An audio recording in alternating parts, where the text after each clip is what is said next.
50 लोग खड़े हो जाते हैं कि इसकी बड़ी फिक्र है, इसके लिए नहीं बोल रही, इसके लिए नहीं बोल रही। वाह वाह वाह। मैंने सोचा है कि मैं बस तंग आ गई हूँ। सब अपनी कॉजेज, एक दो कॉजेज हैं मेरे दिल के करीब जिनके लिए ठीक है मैं कभी बोल लूंगी, जिनमें डॉग्स हैं, जिनमें डॉग्स हैं जो क्या मुझे बहुत प्यारे हैं, जानवर सब मुझे बहुत प्यारे हैं। बहुत अच्छे।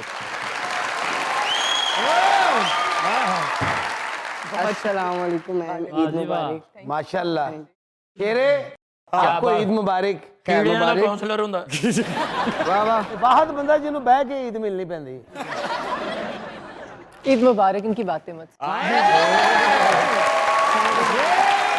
थोड़े बेहतर जोक्स सोचें आप, बेहतर हाइट जोक्स पुराने हो गए बेहतर। ਜਦੋਂ मैं ऐसे हालात वेखना ना तो दिल करता मैं अपनी लत्तां वाड़ दूं।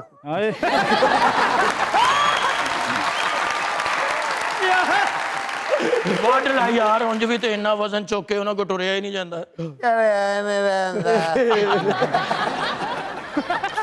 वाह सखावत साहब, ਜੀ पिज़्ज़े की ग्रेवी हुंदी है।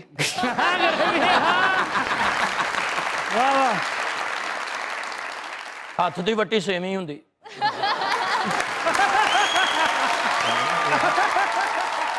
ईद वाले दिन लोकी ते सवैयां इंज खांदे ना, इंज करके भर के चमची। हाँ। ये एक सेवी लेंदा है, ओदे 84 टोटे करदा है। ਉਹ ਕਿਵੇਂ? इस तरह जिवें मैं करन डे आ।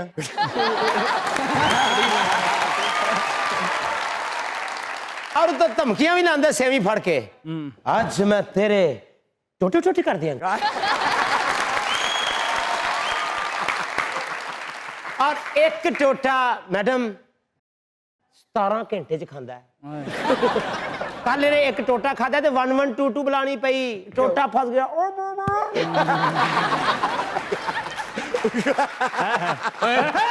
ਇੰਜ ਨਾ ਮੂੰਹ ਕਰਿਆ ਕਰ, ਲੱਗਦਾ ਜ਼ਖਮ ਵੱਡਾ ਹੋਇਆ ਹੈ।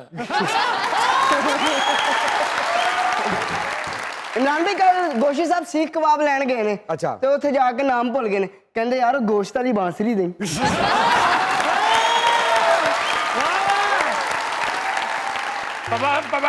बैठो बैठो, गड्डी काटो। ना जी, जी सर। क्या हाल है? मैं ठीक हूँ जी, आप कैसे हैं? मेरा एक सवाल है पूछिए। मोहब्बत के बारे में, अच्छा, और मैं उसका जवाब आपसे जानना चाहूँगा कि एक तरफा मोहब्बत के बारे में आपका क्या ख्याल है? कभी हुई नहीं तो इसलिए मुझे इसका पता नहीं। इसका पता और भी आपसे लोगों को नहीं हुई? हुई होगी, उसका भी पता नहीं, उनको होती होगी। हाँ यार, अब तो वक्त देखो ना, देखो अब तो ये अब बात। और लेकिन देखें, आप ये समझे कि ये आपकी जात से निकल के सवाल है, हाँ, अच्छा, इसमें आप नहीं है, जी, इसमें मैं ये नहीं। पूरे माशरे का सवाल है। यकतरफा मोहब्बत वन साइडेड लव की वजह से बड़े खूबसूरत शेर लिखे जाते हैं, गीत लिखे जाते हैं, आर्ट लिखी जाती है, ड्रामे लिखे जाते हैं, एक्टिंग की जाती है, तो यकतरफा मोहब्बत खूबसूरत होती है। अरे वाह वाह वाह, क्या अलग जवाब, क्या अलग जवाब। उष्णा, ये तो हो गई एक तरफा मोहब्बत। मोहब्बत के बारे में क्या ख्याल है? What is your definition of love? मोहब्बत इवॉल्व होती जाती है मेरे ख्याल से। मेरा ख्याल है किसी का ख्याल रखना मोहब्बत होती है। हाय हाय हाय हाय हाय हाय। ईद वालियां गोलियां खा लिया ने ना।